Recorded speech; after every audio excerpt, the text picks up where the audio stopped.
A question asked courageously, answered honestly, and lived authentically can change your whole life. For me, that question was, how can I use what I have, what I love, and what I know to bless the lives of others? The School for Good Living and this podcast are one answer to that question. Hi, I'm Brian Miller. I know that the world can work for everyone, but that it won't until it works for you. I've created this to help you make the difference you were born to make. It's a series of conversations with thought leaders who are moving humanity forward. And in each episode, I explore their lives and the work they do. I also ask them to break down how they've gotten their books written, published, and read.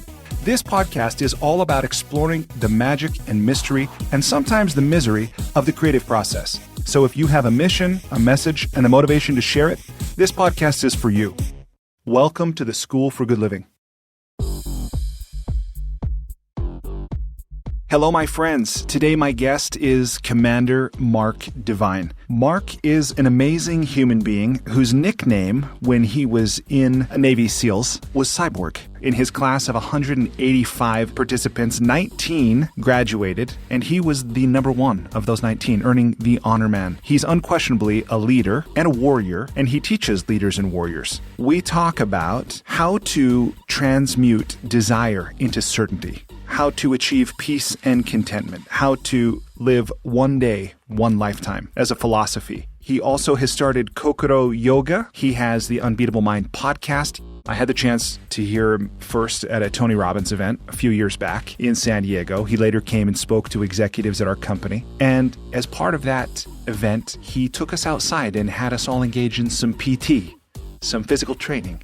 And we went for a run, and we did some of the stretching and some of these movement and breathing exercises. And I realized how much I'd missed that. Mark does 300 burpees a day. In 2018, he personally did 120,000 burpees as part of an effort to raise funds to help end veterans who are committing suicide.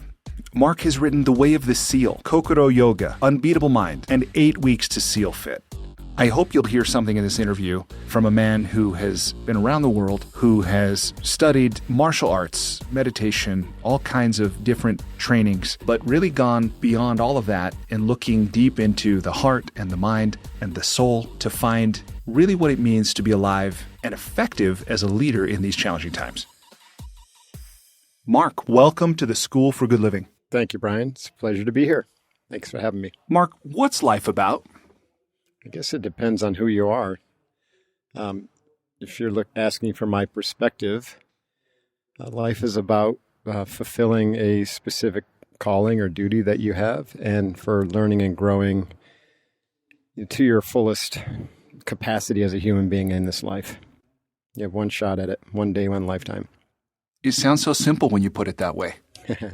I know. Well, I've been working a lot on simplicity, Brian. It's not easy to be simple. It's actually become kind of a practice for me. And that's why I'm a little nervous about a 2-hour podcast. I think I might run out of words. Well, if at any point you want to be done, we can be done. Right? And that's kind of a Navy SEAL principle, right? Like not a SEAL, but in training. Yeah. Right. Like, because in fact, that's one thing I wanted you to tell me a little bit about. Well, the first time I heard you were on stage at Tony Robbins Leadership Academy there in San Diego. That was fun. Yeah, you By shared the way, a story. What I love about Tony is I don't have to do anything.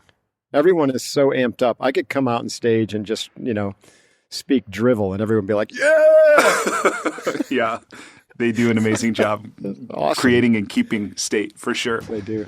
But your message, it really moved me. And one of the things that you shared about that time was you talked about the intensity of your training to become a Navy SEAL and in the BUDS training. And you talked about somebody who was in the program with you, and you were both running to the water.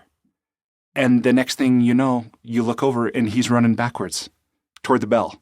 Will you talk a little bit about, I know I'm just jumping right into a story there, but I'm reminded because you're saying, maybe we quit the podcast anytime. It's always an option. I was joking, right? We do have a ton of stories to tell, and I love telling stories, especially if they have a point. So this story is about my friend Bill, who I went through officer candidate school with, and who was really gung-ho to be a SEAL. And it has to do with clarity of purpose, which is, kind of harkens back to what you asked me earlier, like what's the purpose of life or what's the meaning of life? Why do we exist? And one of them, I think, is to be clear about our purpose and then to act, boldly toward it. Well, Bill thought he was clear about his purpose, but he clearly wasn't clear about his purpose because he spent, several years training to be a Navy SEAL. And by the time I met him in Officer Candidate School, he was able to run circles around me. And, I could beat him in the pool. So I was a competitive swimmer in Colgate University, but he was a good runner and he was great PT. He could just bang out 120 push-ups in 2 minutes and crank out like 22 pull-ups and like just destroy the minimum standards. So all signs were this guy would sail through SEAL training. And, he had a college degree from Bucknell University and great guy, really all around great guy. Still is, of course. And the very first day of our SEAL training class, the first day is all shock and awe. The whole thing is shock and awe every day. But the first day is shock and awe because of what you bring to the table, right? The instructors aren't doing anything different. It's just everyone's scared shitless. And so you just make it to be much worse than it is. And so I was really getting into it. I was deploying the skills I had learned over the past 4 years. And we can talk about this more, but predominantly on the meditation bench, and Bill was deploying whatever skills he had learned, and they weren't working for him. And like you mentioned earlier, about an hour and a half to 2 hours or whatever into this crazy kickoff session, which was just all hell broke loose. And we're, instructed to hit the surf and get wet and sandy, and it was about the 100th time we'd done that. And he turns around and just starts running toward the bell, and the bell signifies, when you ring that, you're done, you're quit. And the soft underbelly of this is that in that dark moment, right, he couldn't remember or couldn't answer the question why he was there anymore. And to be fair, I'm glad he solved that puzzle on the very first day, right? Otherwise, he could have been in for a long and tortuous road to figure that out after he, got through Hell Week. Or maybe I know some guy who quit like on the last day of BUD/S. Because he finally figured out that he did not want to go to combat, did not want to be a SEAL. And I had a guy at SEAL Team 3 who quit on us and wouldn't go to Desert Storm and basically faked being a conscious objector. So, these are examples of lack of alignment. This guy, Bill, was a great guy. But, when I talked to him later that evening, I said, Bill, what the heck happened? For the last 6 months we've been training together and you're gung-ho and I didn't see any chink in your armor, but the chink in the Y armor is not on the outside of an individual, it's on the inside. And of course I couldn't see inside Bill, but inside he was all, out of alignment. And when he had to answer that question, why am I here? He couldn't answer it. And what he told me was, in that moment, I thought to myself, I really meant to be a veterinarian. And he got clear in that moment. He got really clear in that moment. My hope is that listeners don't have to go to SEAL training to get that kind of clarity in their life, but it does work, by the way. Yeah. Well, I know it's sometimes small things, and the small things can be the most significant things.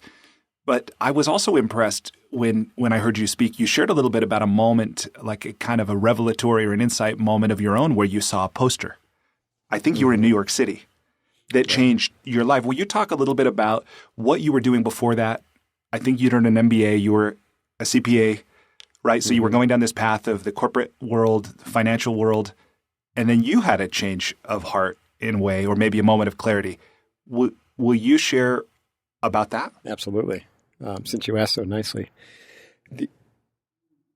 I was barreling headlong into finance through public accounting and consulting. I grew up in a small town in upstate New York. My family was a business family. We have a business called Divine Brothers, which is over 100 years old. It makes machinery and stuff, equipment for industry. It's about 300 employees and not insignificant, but, nothing like L.H. Miller companies, right? But I was expected to come back and be part of the family business. Maybe you can resonate with that. There was some, expectation that was hard coded into our family dialogue, and certainly wasn't. There was no exploration of career options, no discussion of what could be possible for the future of us as siblings. I had 2 brothers and a sister. But there's a lot of what you shouldn't be or what you couldn't be. And military was one of those, right? Divines aren't military people. Military is for when, you got no other options, or, for people who really are failing in life. That was kind of the story. At any rate, and Colgate University was also a liberal East Coast institution. It's a great school, but there wasn't anybody in there who was going into the military. I think there was like 1 or 2 people every year go into the military or do something like that. It might change since I went, 1985. So at any rate, I kind of followed my herd of friends down to Manhattan, and they were getting jobs with like Morgan Stanley and Citibank. And then also these big 8 accounting firms, which are now like big 4. And so I got hired by Coopers & Lybrand, which is now PricewaterhouseCoopers. And they had a program where they're hiring liberal arts graduates who have no accounting experience and sending them to NYU to get a master's degree in accounting. And then, from there, you'd be qualified to become a certified public accountant. So I thought that was a pretty good deal. My parents, of course, were thrilled because they figured, I'd get 3, 4, or 5 years of great work experience, diverse background, public accounting, finance, whatever.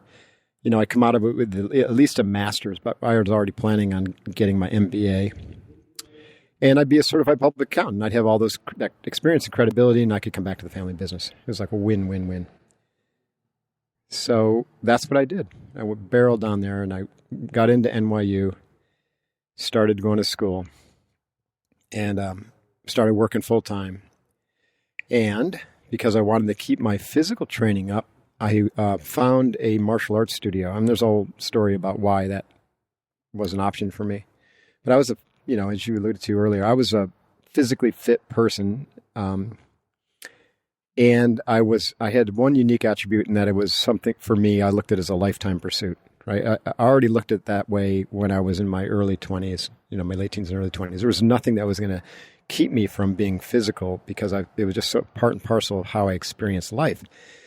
And so living in Manhattan, you can imagine how hard that is, right? I had to get up super early and run the streets to the park. And, I was always twisting my ankle, just nightmare, dodging traffic and breathing that air was horrible. But then at lunchtime, I would sneak away and go to the gym. And then I was looking for something to do in between work and my night classes. That's how crazy my schedule was. And I remembered that my freshman roommate got into the martial arts. And I remember how much he had transformed during the 4 years of my college with him.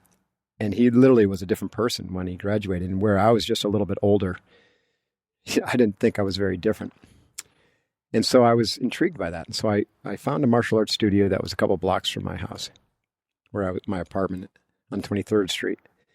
And that was where I found my first true mentor, the name Tadashi Nakamura. I talk a lot about him because I owe him a great debt of gratitude. He was a Zen master, but he taught us Zen through hard physical training, through martial arts. So he's one of the legitimate, authentic masters, like a true gift. And I recognized that pretty quickly. Once I got in there, I noticed there was something different about him, the way he carried himself and his spontaneity and his lightness, but his intensity, right? Something that I thought could be emulated, but it has to be earned. It's really interesting. So I started training under his guidance. And one of the most important aspects of that, if not the most important, was sitting on a little wooden bench and meditating. So I took up the practice of Zen meditation. This was your first exposure to meditation? My first exposure. I had done visualization for sports training in Colgate. I had spent, eons of time alone, with my thoughts in nature, hiking, walking, running trails, swimming. I did a ton of stuff that other people would consider meditation or in that category. And to be fair, I probably did too at the time, but it wasn't until I sat down on the bench and was still that I realized that this is a whole different level here. So I started, Zen boot camp with Nakamura. At any rate, this story could go on forever, but you asked me a very specific question, and it was about that poster. So I'll fast forward. We can always come back and retread this ground. But about 2 years into my meditation, I had completely transformed my concept of self. I had literally begun to investigate the stories that led me to New York and into this MBA and CPA program, the stories of my origin and who I was and, what I was meant for. I'm not going to, claim that I solved all the riddles. That would be arrogant. But I started to crack open, the shell around my ego and to begin to look inside. And what I saw was not the same person that I was living, right? I was living some sort of fraud story. But what I saw in there, I actually kind of liked. I liked who I was in those moments of total silence. I also liked the sense of self that was evolving of me as a warrior and a leader. And I didn't feel that in my career, and I didn't experience what I thought was my potential or possibilities. Mark, I want to jump in real quick there and ask, I love to hear you say that you liked what you saw when you looked inside. Where Right. My experience as a coach is that, and maybe this is just this selection bias, people who come to me because they don't, but my experience is that many people don't like what they see when they look inside. Why do you think it is that you liked what you saw and many people don't like what they see when they look inside? I never identified with the what, right? So I was doing these things and I knew I was doing them for a reason, and I never asked why. And when I sat down on the bench and I began to look at what I was doing and then asking why, I began to see the patterns and the stories and the belief systems that I had been fed, and realized that I was doing these things for the wrong why. It wasn't my why, it was someone else's why. But I didn't identify with that. I didn't look at that and say, oh, I'm a bad person because I'm doing these things for the wrong reason. What I looked at is, I said, I'm just doing these things because those are the patterns that I was fed. And I have now a great opportunity, a great fortune to change those patterns, to change the story. And that's what meditation taught me. It's not like Nakamura taught me these things with a pen and paper and, with lectures and everything. It was all insight. It was all the meditation. Now, to be fair, Brian, there was there is a certain amount of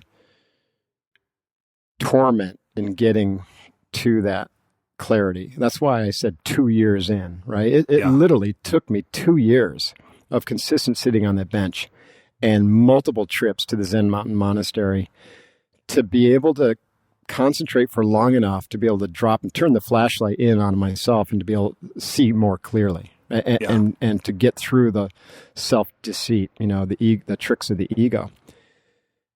So at any rate, that's, to answer your question, I think that's one of the most important first steps, is for people to stop identifying with the thought patterns and the belief systems and to look for a deeper truth inside them. And to realize that all those things are just things. A thought is a thing, a belief is a thing. So you objectify all that crap. And then once you objectify it, you can then create another object that can be your belief system, or another thought pattern that can be your, foundation for action. And so I decided to have the thought pattern based upon these recurring imagery and sensations that were coming up, that I was meant to be a warrior and a leader. It's not like I sat there and said I'm meant to be a Navy SEAL. Remember, this is 1987. We didn't have all the movies and all the TV shows back then about the SEALs. Right? I had a couple books from Vietnam that I later learned about. And so I just had this growing sense that I was meant to be a warrior and a leader, and that I was a misfit in this corporate suit and tie, and that I was passionate about things that conflicted with the decisions I had already made. And so then I had to ask myself the question, well, if that's all my deeper truth, and what the hell am I going to do about it? Mm-hmm. And, am I going to settle for this because I've already gone down this road and my family wants this and society thinks this is great and these letters will serve me well, blah, blah, blah, blah. Or am I going to be true to myself and, follow the road less traveled, so to speak? And the more I meditated, the more confident I got that I had to follow that calling, or else I would be miserable. And I remember because of my visualization training, I brought that into the mix, and I would visualize myself like 10 years out as a CPA, partner in a law firm, or back home running the business. Then I would visualize myself 10 years out, as a leader in a special ops unit, or, doing something ridiculously cool like that. And I was like, well, of course, one of those looks a lot better than the other. And so I was like, okay, I can see myself doing that, but I don't really see myself doing that. I don't like myself. I don't like the future version of myself when I look forward to see myself, in those other roles or that other career path. So I just kept stoking that courage that this is not only the right thing to do, but it's an imperative thing to do to align with my calling. That is when I had that clarity, Brian, that is when I was walking home from work one night, or walking to the dojo. I can't remember exactly the circumstances. And I was taking a different route, and I walked past the Navy recruiting office, and there was a big poster on the wall outside or inside facing out. And the title of the poster was Be Someone Special.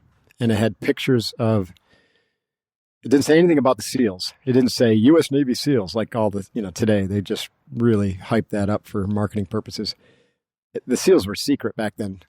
It just showed SEALs doing SEAL shit. There are guys jumping out of planes and locking out of submarines, and you had to look real closely to find the sniper in the hindsight. And I was transfixed. I said, whoa, that is wicked.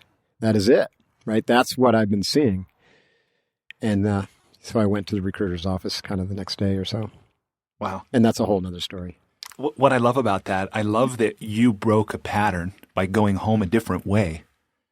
And then you encountered something that you saw a moment of like recognition or connection with. And it was like, in some ways, like I said earlier, the small things in life are often the most significant, or these little things, these relationships, the roommate who meditated or did mm-hmm. martial arts, mm-hmm. right? Or seeing this poster and then going into the recruiter's office.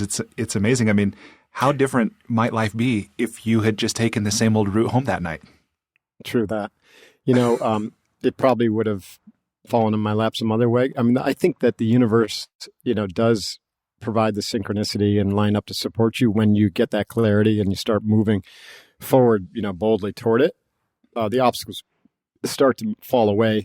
And conversely, if you're not on that path and you're treading down the wrong path, you're going to find all sorts of obstacles, all sorts of misery. And so one path leads to peace and contentment and, the fulfillment of your innermost desires. The other path leads to perhaps the attainment of great success and aplomb and resources and, material things. But oftentimes that lifetime of quiet desperation, that Thoreau spoke of. Yeah. So, tread the path that leads toward your calling, but you got to slow down and sit in silence and really cultivate a relationship with your inner self to really know what that calling is. Otherwise, you're just too busy, too distracted. There's always another thing to chase after, always another degree or another accomplishment or another job project / you name it, insert whatever.com. Yeah. Or another addiction. Take the time. Or another addiction, right? Exactly. Yep. And one thing too that I'm really impressed by with your story is and it sounds like this was just such a natural part of who you were, in the same way you were active, and then you were drawn to be introspective and to be still and to cultivate this meditative way of being. Is this one about visualization, where mm-hmm. Visualization is, as we know, is incredibly powerful, but I've kind of stopped being surprised when I lead people through a visualization and people will say, well, I can't do it, or it doesn't work for me, or something like that. And in your book, In the Way of the SEAL, I love that you talk about at least 3 forms of visualization. You talk about the difference between guided meditation, mental projection, and mental rehearsal. Mm-hmm. Where I'd never thought of the distinctions between, different forms of visualization that way. But while we're on this topic, would you be willing to share a little bit about visualization for anybody listening who might want to cultivate this? Because again, and I'm hearing your story that you were using visualization to look ahead 10 years and go, oh no, that's not my life. That's not the life I want. And I would love to encourage others to use that consciously and not just allow their imagination, their fear to paint like a crappy future, but instead to take responsibility of that and use visualization intentionally. Right. Most people have the capacity for imagery, and it's called fantasy, right? And it's because people, when you access a memory, if I were to say to your audience right now, think about a couple of years ago, the most exciting thing that happened, or last year. And when they access that memory, it's going to be in imagery, and then you'll attach maybe some internal dialogue to it. But for the most part, it's imagery. And so it's interesting when I teach visualization and I have people say that I didn't see anything, it's really because their mind is so distracted with fantasy that they can't construct an image, right? That is directed, meaning they haven't trained that muscle in their brain, or that part of their brain, to do the creative visualization, which is imagination and creativity. The easiest way to learn visualization is just to visualize things that you're familiar with, right? So one example is to visualize the alphabet as you go through from A to Z and then back from Z to A. This is, by the way, a great way to improve your memory, and to visualize the letters in like really bold, and maybe each letter in a different kind of color or structure. Another way is, to visualize like a piece of fruit, and then, just to see things in that piece of fruit which are ridiculous, like a little worm coming out with a hat on and sunglasses, and, he starts talking to you and flips you the bird or something like that. So those are fun little tricks to start activating your creative visualization skills. Visualization first became popular, as you alluded to, for sports psychology and practicing things, right? Rehearsal. So visualizing for rehearsal, and you can rehearse an event or a skill in your mind. And the benefit is that there's a neurobiological effect that it has on your body-mind system, where you're greasing the groove of that event or that practice as if you're doing it in real life. The big difference is you can have perfect practice in your mind. So one example of this is, there's the practice of things. So when I was at Colgate University, the first time I really used visualization for great effect, I was asked by my swim coach to visualize my race, which was the 200-meter breaststroke, and to do it at night with a stopwatch. And I did it. I almost quit. It was very hard. I couldn't get more than a few lengths before my mind started thinking about something else. And then that's when I learned that visualization is a fantastic way to develop concentration, because my coach said, just stick with it. Trust me, you'll get better. And because I respected him, I did. And I did get better. So every time I practiced, I was able to concentrate longer and longer, until eventually I was able to swim all 8 lengths of my race. And once I was able to swim all 8 lengths of my race without losing the concentration on the visualization, the time that I was getting started to settle in at the same, roughly the same spot. And it was 3 seconds faster than my fastest time in the pool. And I thought that was pretty cool. Like, maybe that's the time I'm supposed to be swimming if I could get out of my own way. You know what I mean? Yeah. At any rate, the the tail end of that story is that all happened my sophomore year. There was a parallel thing going on where I was trying to get into the London Economic Study Group, and I was able to get in. That was just through pure persistence, because I wasn't qualified to go, but somebody dropped off, and I insisted on being at the waiting list and going to every single meeting and befriending the professor. And then, one kid went on a bender and didn't show up in the last meeting, and he got kicked off, and I went. So I didn't swim my junior year at all. Didn't touch the water until I came back in the spring, and I ran into my swim coach, and he's like, "Hey, Mark, you want to go jump in the pool for our championship meet?" And every bone in my body screamed no, and my mouth said yes. And there I was standing on the block, and the gun goes off, and I jump into the water, and I'm swimming this race, and I'm thinking to myself, I think I've been here before. And when I touch the pad, where the timer goes off, I sure enough had the time. I had the time that I visualized. Wow. I hadn't even been in the water, for over a year. So that gave me great confidence that there's something to this visualization. Like, you're creating a new reality inside, and then you're practicing it. You're becoming it.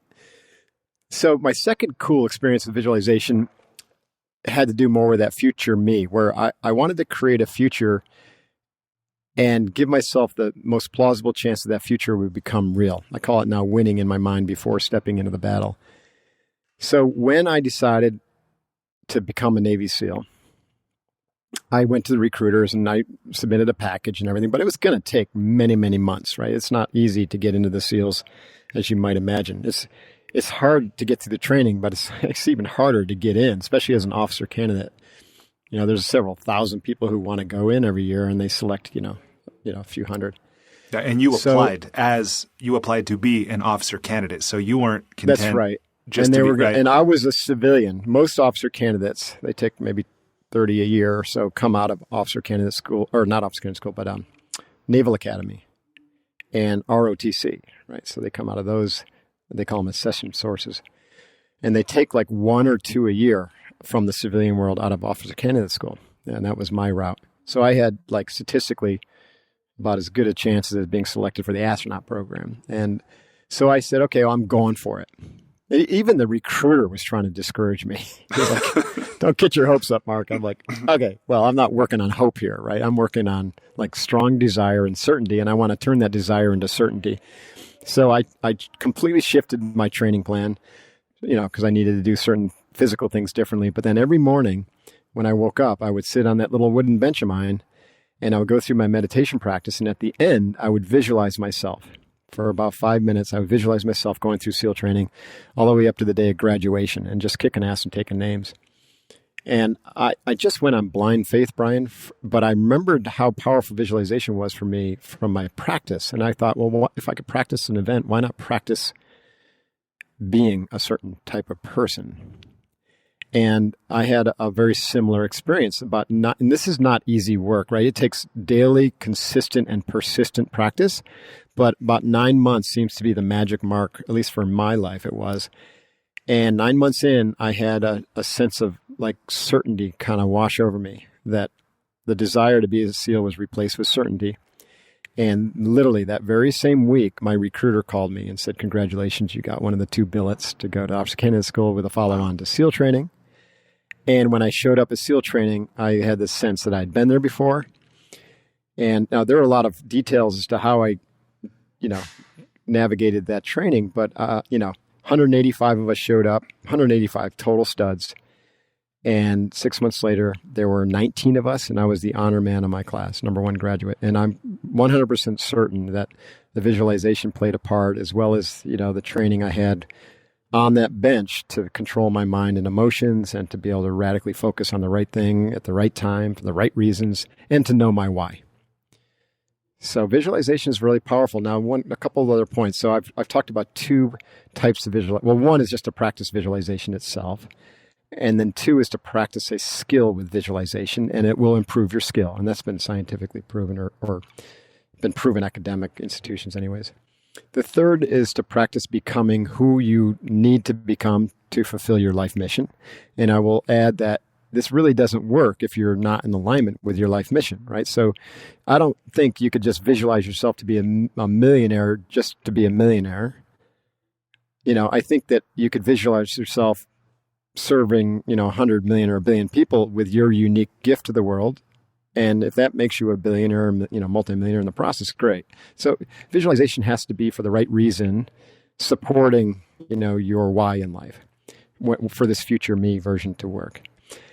And then you can also do mental rehearsal of your mission or project or plan. And this is one we use in the SEALs all the time. We call it a dirt dive. And so we would visualize ourselves as a team, basically going through every phase of a mission or operation. And we would visualize basically what it took to win and what victory looked like, and what the acceptable outcomes were with regard to our to the obstacles, and we call those contingencies.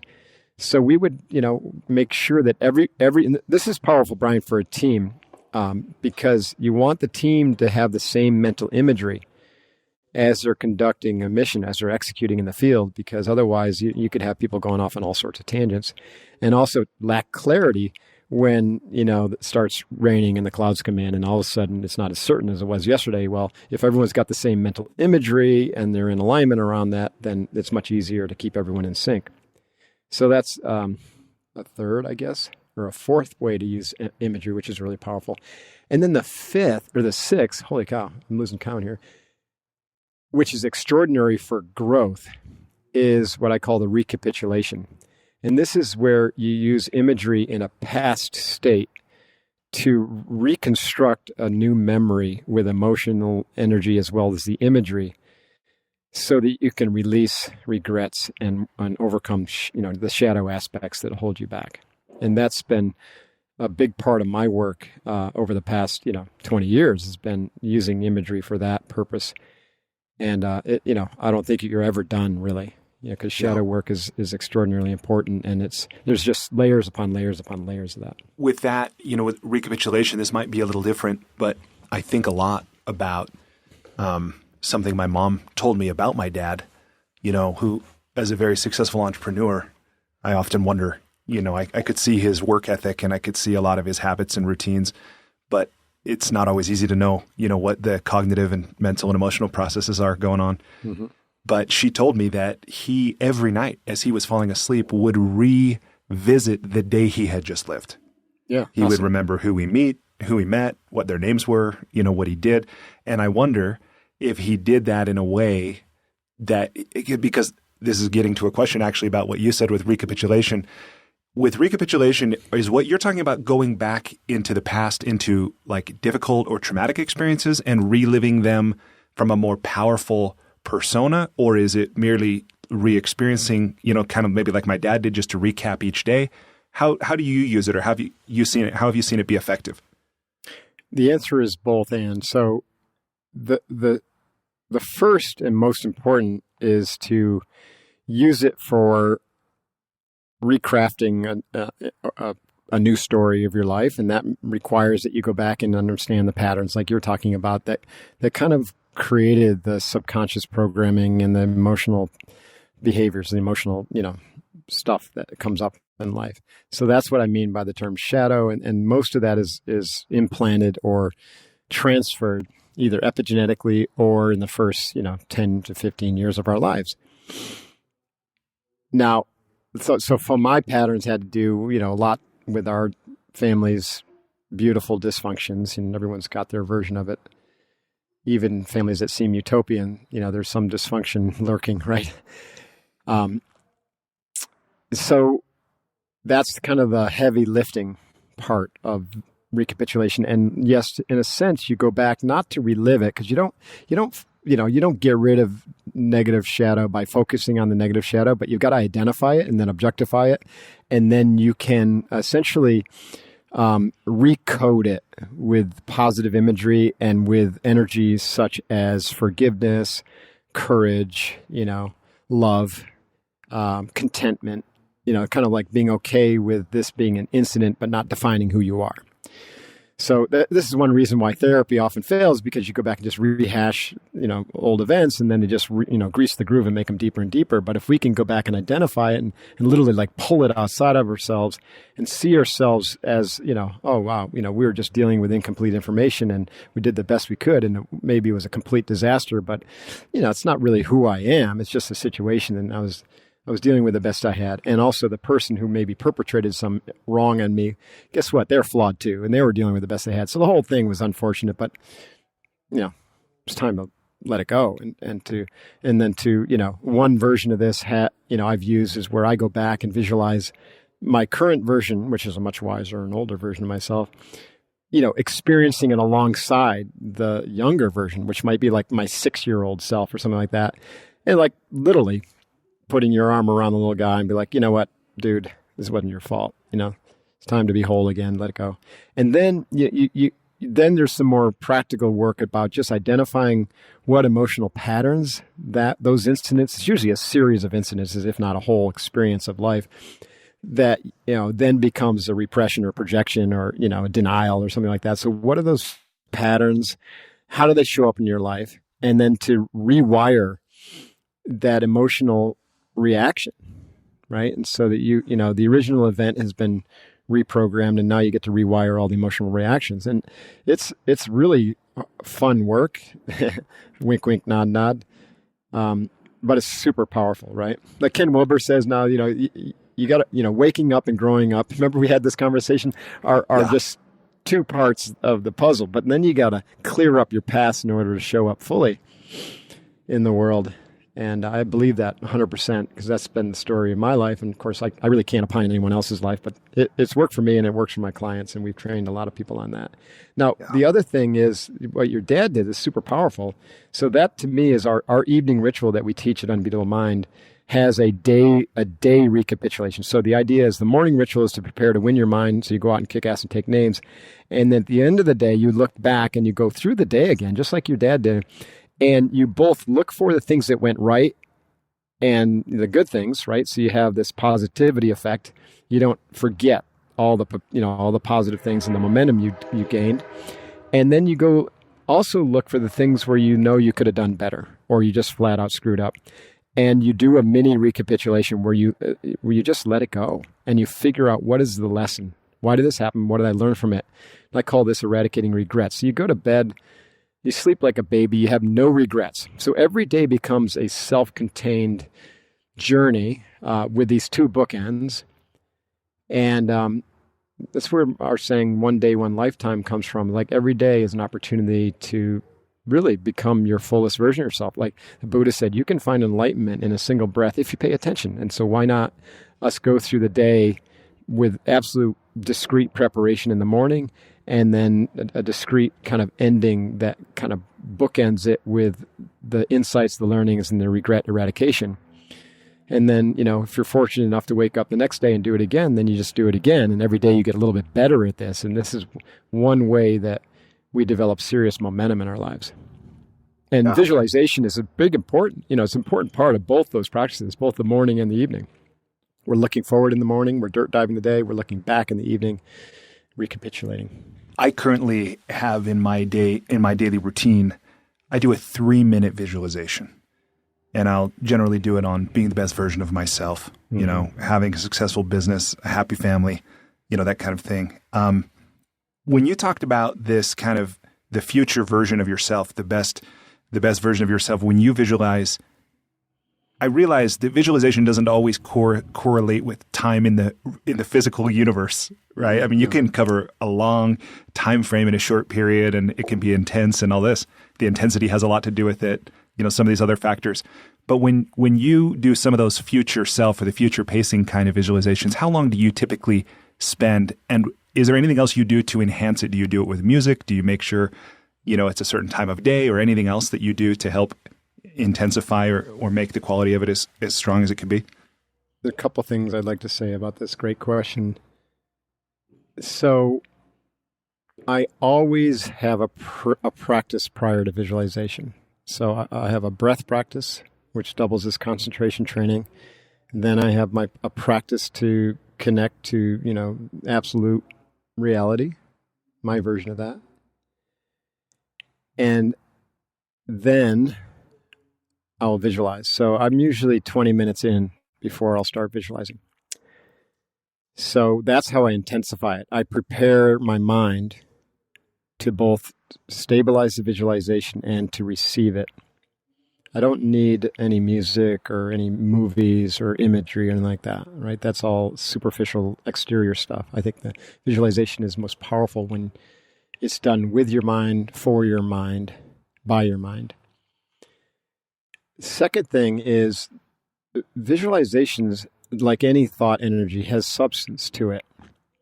And imagine, this is a really horrible metaphor, but imagine like every time you thought, every time you visualize something, which is a thought imagery, you're taking a little piece of rigger's tape and like sticking it in your mind, or somewhere. And then the next time you visualize the same thing, you take another piece of rigger's tape and you stick it on top of it.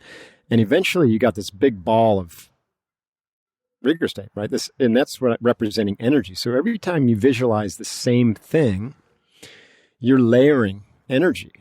And that energy, that thought form eventually has like this magnetic power to it.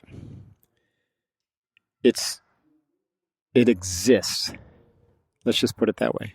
When you create something with your mind, it exists. Now, it's such a refined, subtle energy, and usually because we're bouncing all over the place and we only think of things once and not very powerfully, that energy just dissipates, or gets transformed into something else. But when you think intensely about the same thing over and over and over, and this includes like ruminating about disaster, or, that's why unhelpful belief systems that are accompanied with imagery are just so destructive, right? And will lead you to literally, killing yourself. Yeah, or all of the negative qualities of a marriage partner, like just stewing on that, right? That many just people stewing do. on that, right? And then it's no surprise those either continue as unhappy marriages or end in divorce. Yeah. Right, totally. So the more powerfully you can create this imagery, the more clear you are about it, and the more often you repeat it, and I mean consistently repeat it day in and day out, then the more potency it has. And then also, this is kind of like my final point, at least for now, is that it doesn't matter how long you visualize. You can evoke the image just for a second, and it's got the same power as if you ruminate on it for 3 minutes, because you've got such stabilization and such intensity with that focus, right? It's like blasting a laser beam versus, looking at it with a flashlight that's been in your closet for 2 years and the battery's just kind of like a yellow bulb slowly going out. Yeah. That's my experience with visualization. It's an incredibly powerful skill. Everyone has it. I can't imagine, that a human being wouldn't have it, although I can't guarantee that, I can't state that with complete, confidence. But, the brain has like 5 discrete functions, right? Critical thinking, which is your rational, kind of neocortex, kind of thinking, planning, designing, whatever. And then, memory, which we've already talked about. That's a discrete function of the mind. And then dreaming is another one. And then this idea of basically being able to create imagery and link it to a belief or to a memory. That's a discrete function of the mind. And then the fifth one, and these are like meta distinctions or meta ways the mind works. There's a lot of like subtler ways that you could kind of fit into these. And I'm not talking about like limbic system managing the autonomic nervous system and controlling our heart rate. That's a whole different. I'm talking about kind of like the higher functions of our mind, not the lower functions. The fifth way is the part of your brain that just directly perceives reality, external or internal, without active thought, without necessarily any imagery, without memory, and without dreaming. And that's the part that you're tapping into or you're training when you meditate effectively. And so when you meditate effectively, which takes some time to learn how to do, again, probably a minimum of a year, then that aspect is the part of you that can receive the intuitive information, intelligence that your soul or your body, mind system is trying to tell you. And so some of this is coming from your gut, your biome. Some of that information is coming from your heart. Some of it's more direct perception or an insight. I think ultimately that's what intuition is when you're when you tap into that perceiving mind, the direct perception, and you're able to listen to the signals and then actually learning how to make sense of those signals. I'll give you a quick example. When I've told this story a few times, when I was in SEAL training, I mean, there's so many examples from my SEAL training, and practically every SEAL has reams of these, and every special operator. But I was walking up to a firing range one day. We were just practicing our shooting, and we were at the crawl phase where we were basically starting back with 25-yard pistol shoot, and then we were going to go to long guns and running and gunning and stuff like that. But it's a 2-week evolution, so we were starting from ground zero again, like we always did: crawl, walk, run. And as I was walking, I was first one up. Like there was about 3 or 4 of us heading to the range. It was like 6 a.m, super cold. I could see frost coming out of my mouth every time I breathed or whatever. And all of a sudden I had the sensation that someone put their hand on my shoulder and said, "Hey, stop." And I paid attention to that. So I was like, I stopped. And I knew intuitively that no one put their hand on my shoulder, but it felt like someone reached out, put their hand on my shoulder. And as soon as I stopped, right, a round cracked off, an accidental discharge from one of my teammates. And the 9mm round literally whizzed right past my ear to where it was so close I could feel the wind from it, And it was right in the trajectory of my next step. If I had taken that one more step, it would have gone right in the back of my head. Wow. And I turn around and this guy, Chris, is standing there, like literally pointing his weapon right at my back as if he was trying to kill me. But it was a complete accident on his part. He just was, clueless or maybe asleep still. But that was an example of probably my gut, my gut experiencing something that was like back, what you said earlier about time. Time is, time's a mysterious thing. It's a construct of the human mind. And so there was this, this experience that my gut had that preceded, the actual event by just a few moments. And maybe it was picking up, a thought that happened when Chris realized what was going on, or who the heck knows. And I was able to perceive the information that it was trying to pass on to me. And that information came in the form of a feeling on my shoulder and a sensation that sounded like the word stop. There was no auditory stop, no one else would have heard that. But to me, it was loud and clear. You know what I mean? Many of your listeners probably had some sort of experience like this. And if you discount them, or if you think it's like a one-off kind of weird thing, then you're not training your intuition. But when you pay attention to it and you go like, aha, yeah, I get that, then you're basically giving your intuition the power to speak to you more loudly and more frequently, and you're not like drowning it out. So, but there's a lot of other things we could talk about on that. I went off on a little tangent there because somehow we went from visualization to intuition. to intuition. Well, intuition is one of the things that I had wanted to talk with you about. And I love your 5 mountains: the physical, mental, emotional, intuitional, and spiritual. Right? Which what you teach, and I think it's part of why I love your teaching so much, because it's not just, manly man doing cool stuff, being tough, this kind of thing, but there is an awareness or a sensitivity and a depth that goes beyond my experience. A lot of other people that are just like, being bros out there in the woods or whatever, growing beards. No offense. I love beards, but I really am drawn to that. And I appreciate that you're talking about these things, because I think there's a lot of people who are looking to cultivate a deeper sense of spirituality or to cultivate their intuition.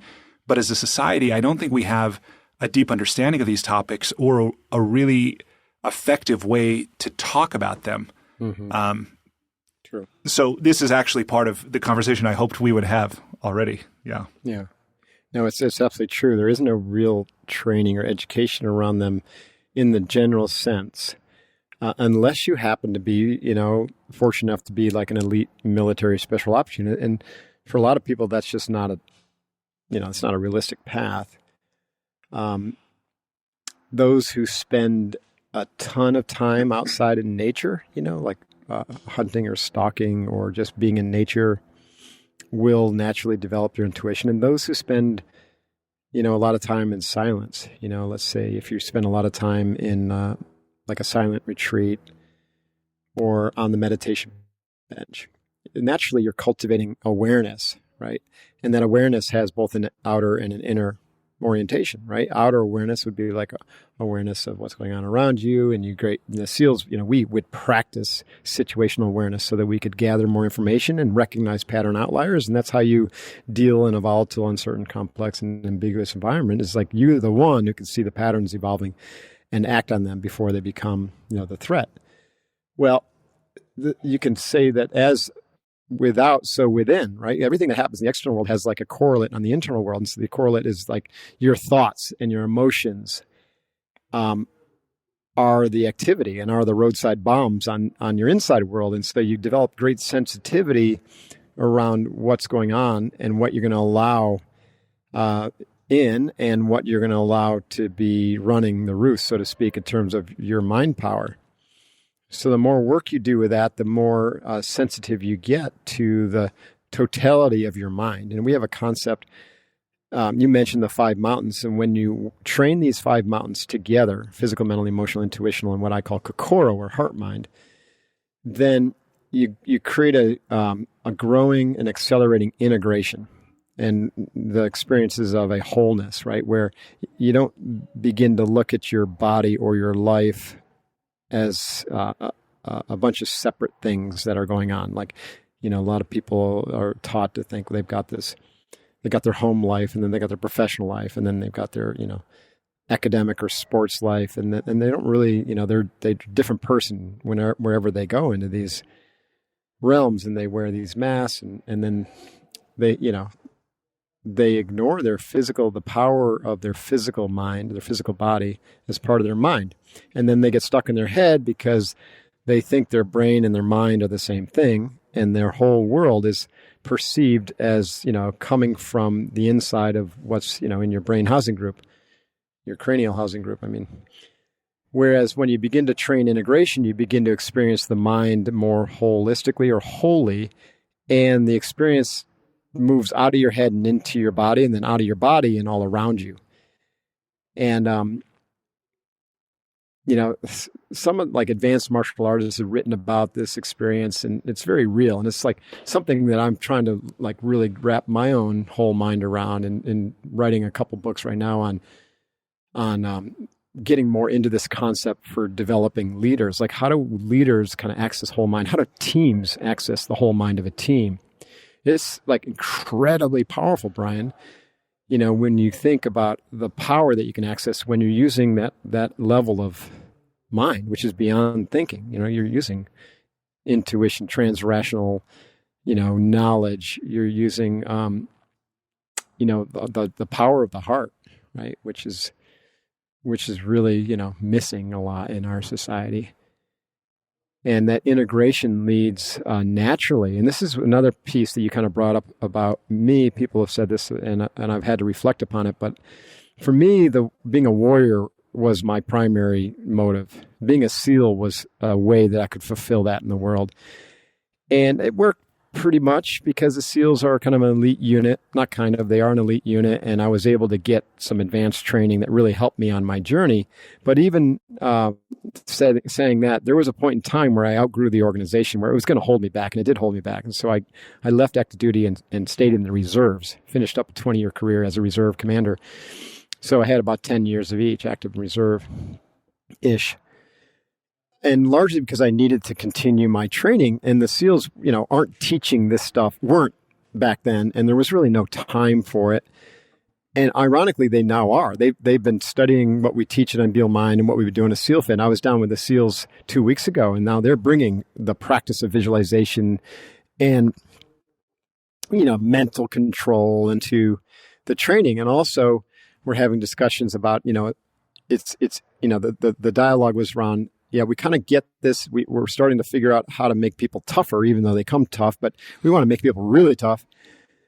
But that doesn't make them good necessarily. And so we want to train people to be tough and good people, right? And so to me, the goodness comes from integration, in particular, accessing your heart and your intuition. Because as you become self-evolutionary through that process of integration, then you begin to take greater and greater care and concern, until you kind of stabilize with with great care and concern for the entirety of humanity, including Mother Earth, and so this is where some of the great warriors throughout the ages have said, I'm reluctant to go into battle. I'll be the last one to pick up the lance or the weapon. Having said that, it's my duty, and so I will, when I kill my enemy, I do it, with love, right? I love my enemy. I don't hate my enemy, because hating the enemy actually damages yourself, right? With this philosophy. So I have SEALs who love to go play whack-a-mole, and they got all fired up and hating the energy. And guess what? Some of them are big trouble right now. Whereas the SEAL, the warrior of the future, cultivates integration and wholeness and will go do their duty to serve and protect. But they do it out of, a sense of love, even for their enemy and for all of humanity. And so that's a powerful lesson, not just for the warrior, but for any leader, because I tell you what, a corporate chieftain can do more damage to the planet and to, civilization than a single Navy SEAL. And so corporate CEOs or business leaders or entrepreneurs who are not leading with integration and from the heart with a world-centric care and concern are likely doing damage to this at this time, right? Somehow. Yeah. No question. I mean, I'm reminded, my wife just sent me an article a few minutes before we sat down to talk. And I didn't realize this, but she said that luxury brands, there's a lot of luxury brands, I guess Burberry just announced they will stop doing this, but that they send back the unsold goods, then they destroy them. and most of them incinerate them. So then it releases toxic chemicals into the atmosphere. But They're through all ridiculous. the material extraction, the production, the transportation back, and it's like there are men and women sitting in those leadership roles right now, choosing this as a practice to preserve some economic, or some brand position. It's like it really seems like a form of insanity to me. Clearly really not a is. Well, it goes- heart-oriented view. No, and also it's like the collective conscious hasn't examined its story, right? So there's a lot of people out there saying, you know what, the story of the industrial age is broken, and we can't. It's gotten us in a big trouble, big mess, and so obviously we need to begin to investigate that story, like you're talking about. Like the whole story of production and capitalism and the economics is interesting, but it's flawed. Right? Yeah. I mean, how can you have persistent growth year over year over year? Things don't work that way. They're cyclical. Not in the natural world, right? Not in the natural world, right? And why is it? Whoever thought it was a good idea to extract and then dump the refuse in the ocean? I remember seeing an article just yesterday. They found some whale on the beach, and they found like freaking 80 pounds of plastic in his belly. I don't know if that was the exact number, but it's really sad, right? Yeah. There's garbage dumps the size of Texas in the ocean. And I love these social entrepreneurs who are, trying to solve that one. But man, wouldn't it be nice if we solved that at a global level by just saying, okay, let's stop using plastic in containers and let's stop this kind of extraction and produce and then throw away the waste kind of model. It's not, simple to change those paradigms, but certainly have to be moving toward that. And I'm not endorsing, the Green New Deal or anything like that, right? Because, right, this isn't going to be solved by government. It's going to be solved by every single individual taking charge of their own evolutionary growth and stepping up to a world-centric point of view and acting with their wallet and with their words and with their accountability of their family and et cetera, et cetera, et cetera. Yeah, no doubt. Doing their part, instead of hoping that someone else is going to solve it for them. Yeah, but and it's not going to be technology. If you're, no, it's not. Well, tech will play a part, but it's human beings behind the tech that'll deploy it properly. Right. And those who are in a great position of power and have the wherewithal to change themselves, which is pretty much anyone who's leading a big organization, then you have a greater responsibility. You have a greater responsibility even to your shareholders to stop thinking this way. And to be fair, a lot of them are. A lot of them are, right, Brian? I think that you see that, and I see that, which is really good. So I'm not like trying to ding anybody. I think there's a lot of going on in this area. I'm just kind of like throwing my hat in the ring and saying, good, let's step up our game by taking responsibility for our own growth and then, practice a world-centric, inclusive point of view. We don't have to agree with everyone, but it certainly doesn't help to fight them or to demonize them or judge them or be righteous, right? Those are really negative qualities. And the more negative qualities that we project, it's just basically saying that we're negative. And we might put a positive veneer on that, but judgment and righteousness and, they're all just forms of fear. And so we want to step out of fear and into courage and feed the courage wolf. I love it. I'm calling my next book, Stare Down the Wolf. I love it. And you're writing 2 more right now. That's one of the things I want to ask you about. So man, time is passing quickly. I'm looking to gauge our time because I've still got at least 3 questions I want to ask you in this section before we go to the lightning round, before I ask you about your writing. So the 3 things I want to ask you about, I actually want to explore a little bit about identity with your name. And I'm wondering, in your experience, how much has your name had an effect on who you have perceived yourself to be, how others have related to you? Because, first of all, it's a pretty cool name, right? Mark? But, both Mark and Divine, right? So Mark's not so special. He was an apostle, right? I mean, he got a place in the Bible, right? So I wanted to ask you about your name and how it might have shaped your identity, if at all. I want to ask you about procrastination, if you experience it, and if so, how you deal with it. And I also want to ask, how are you so damn prolific? Like, you're writing 2 books. You've already written at least 4. You've edited and updated already The Way of the Seal. It was just released a few years ago. right? It's like you seem to be writing all the time, and you're doing blogs, and you've got an award-winning podcast. It's like you're everywhere, which is awesome. So part of the answer to the procrastination thing might be that, but I wanted to ask you about that. Like, how do you just get so much done? So those three things, if I may. I'm stacking questions now. Let me start with the identity. I don't anymore have any identity around my name or, anything to do with that. I don't think. At least that's my story. Growing up, I came from a town of like 385 people. So it wasn't so much my name, Brian. It was kind of the story of who we were as kind of the industrialists in upstate New York. And we lived in this mansion in this town where the town was built for the house. It was built to service this house.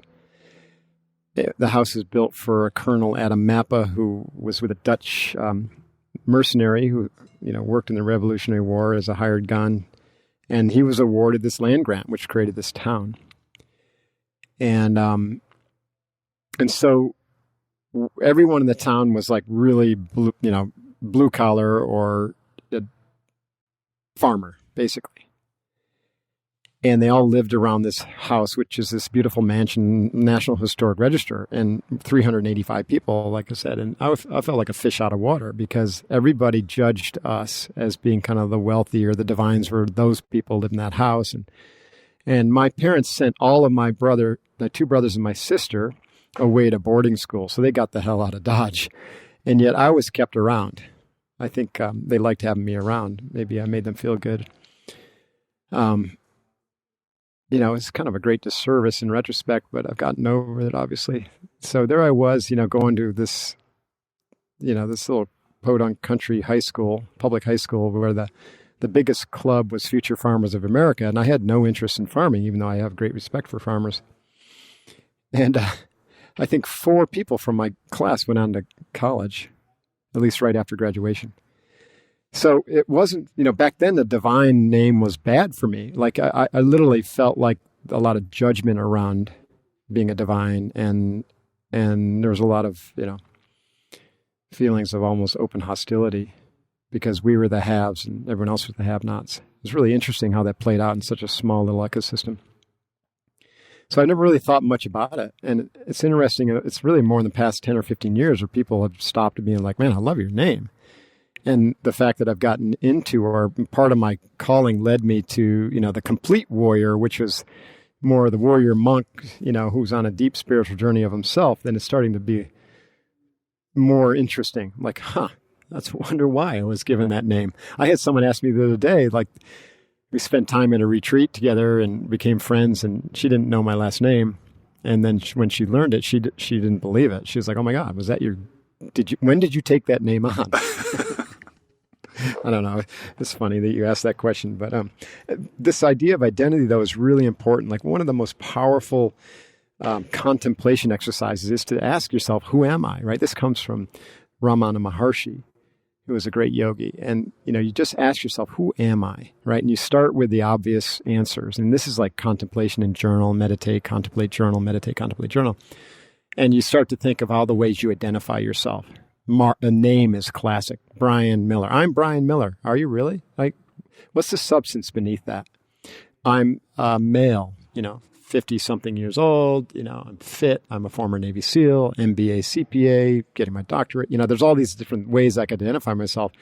But when you get right down to it, you're not any of those. Like, truly, you're not any of those. So then you have to look deeper.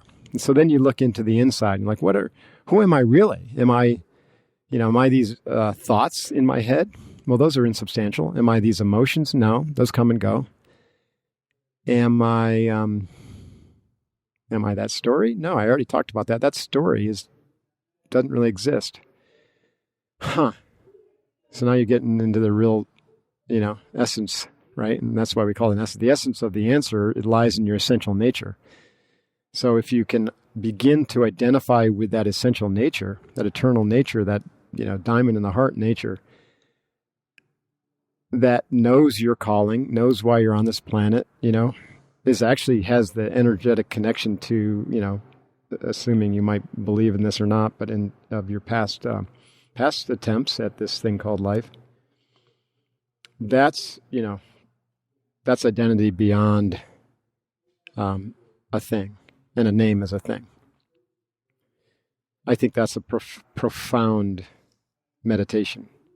And Ramana Maharshi, used that single meditation, and he said, you can find your way to enlightenment through this one practice. Now, procrastination, no, that doesn't happen in my life because of this practice that I've talked about, right? So there's the wake-up call at 5, and I'm super excited to get up and to do my practice. And for my practice is a minimum of 2 hours. And today it was 5. I have great fortune to be able to do this, right? So that practice is basically to develop mastery over my mental, emotional, and spiritual self so that I can radically focus on what's important. And with that laser focus, to be as productive as I can doing the things I'm supposed to do, like this podcast, for example, or I finished up a book this morning, the first draft of it.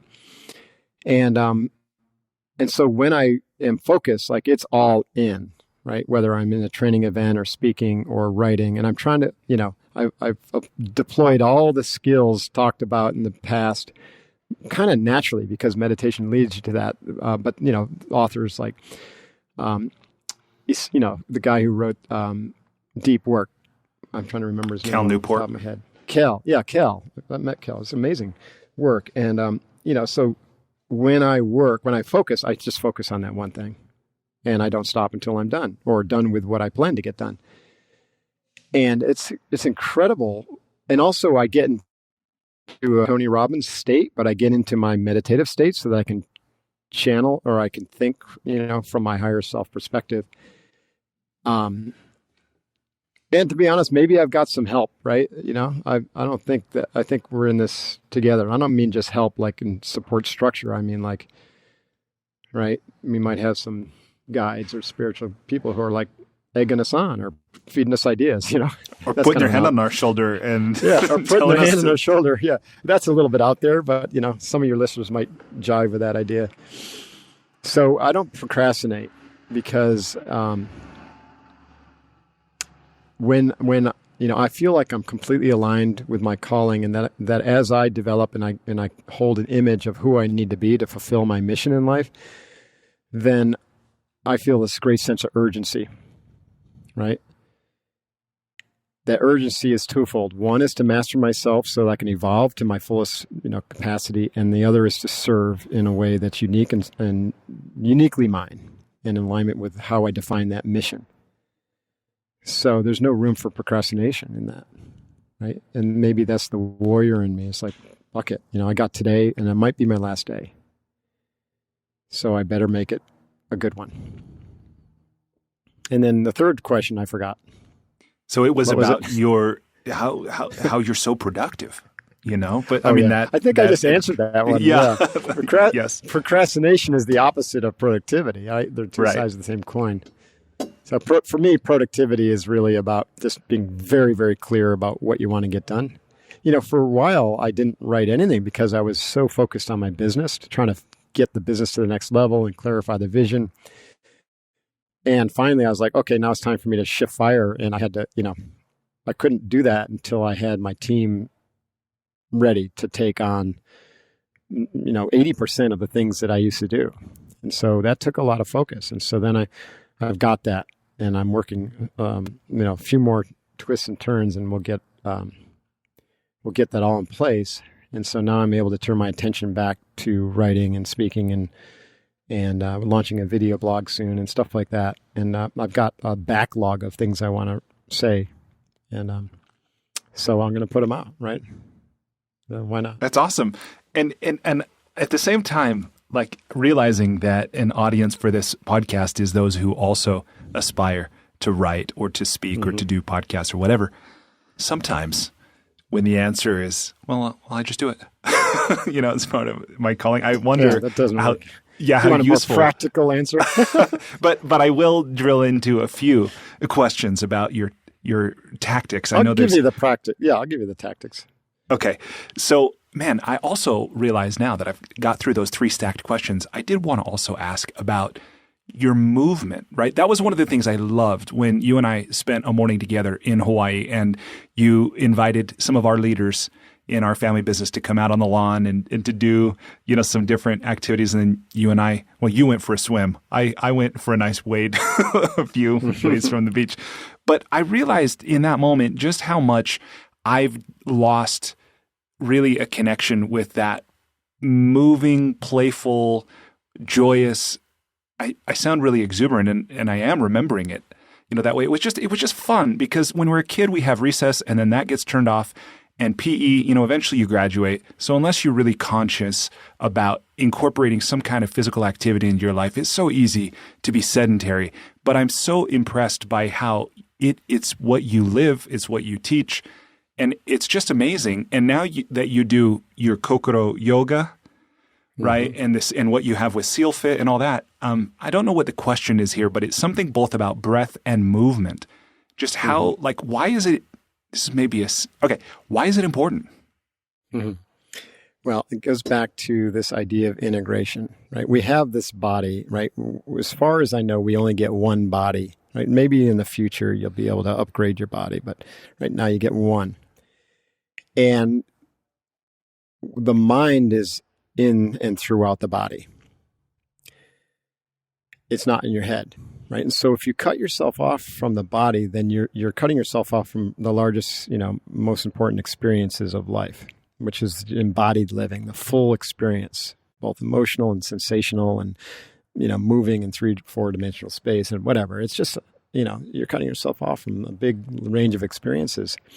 Furthermore, some of the most whole and complete people I know are the ones that have trained their bodies relentlessly, right? And so there's certain thing about the human body that, and they call it the soma. When you begin to move in a certain way, where the breath and spine and all the joints are moving together, and you get a sense for where your center is, and how the breath moves the spine, which moves your center, which then moves your limbs.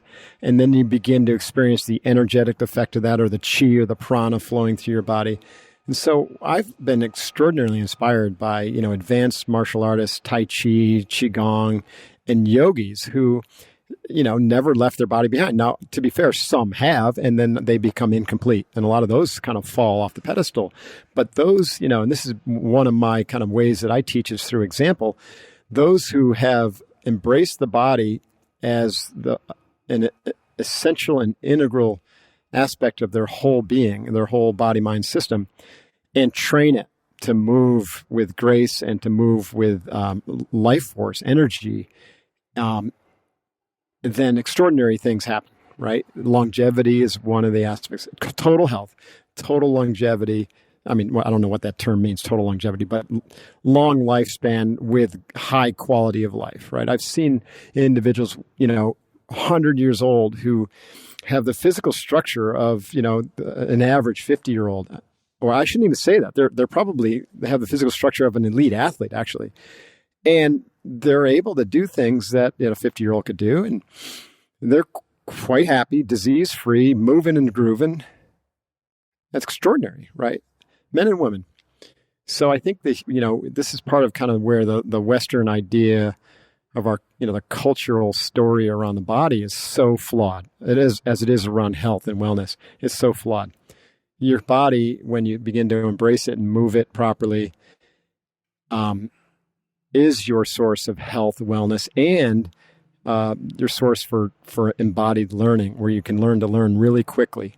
And you need to move your body in order to grow, because without the body, you can't experience the full range of emotions and the sensations that all your entire nervous system and your skin and your fascia, everything's trying to tell you or to share with you.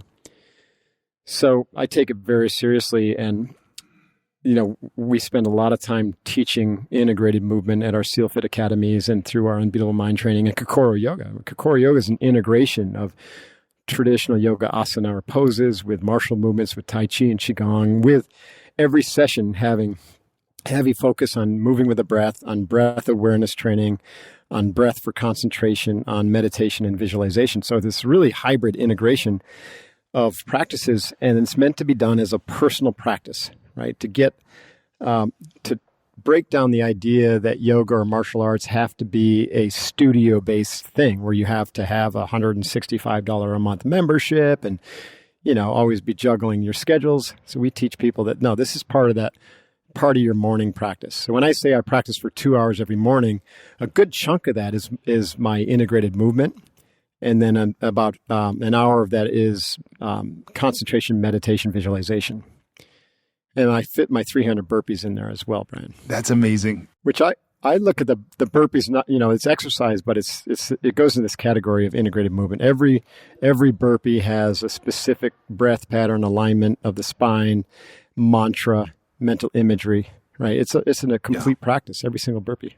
Well, and I know that was a challenge that you undertook in 2018 to do 120,000 burpees, raise $250,000 by inviting others to participate in this challenge. Do I have that right? Yeah. Close. Which you did. Yeah. So we had started a foundation a couple of years ago called the Courage Foundation to help veterans who are suffering from post-traumatic stress, in particular those who have the are risk of being suicidal. But it's hard to screen for that, so it's really for anybody. And it's insidious because 22 veterans a day are committing suicide on average. So I wanted to do something to help. So I figure, what can I do? Well, I know how to move, and I think I can inspire my tribe to kind of jump on board with something crazy. So I said I challenged my followers to do 22 million burpees. Now, I didn't give it just a year, although we were kind of bracketing and hoping to get it done in a year, and we didn't. We hit 16 million. Probably because I just needed a little bit more reach. I got a couple hundred people. If I had had 400 people join me, we would have hit it, but I think I had a little over 200. So we did it in different ways. A bunch of folks, including myself, chose a BHAG number for the year and said, okay, we're going to do it, and then pledge for it, right? So I chose 100,000 burpees, and I decided to do it in 300 a day increments. I literally only missed 5 days, and I made those up. And so by the end of the year, I had done, with all the extra burpees, about 120,000.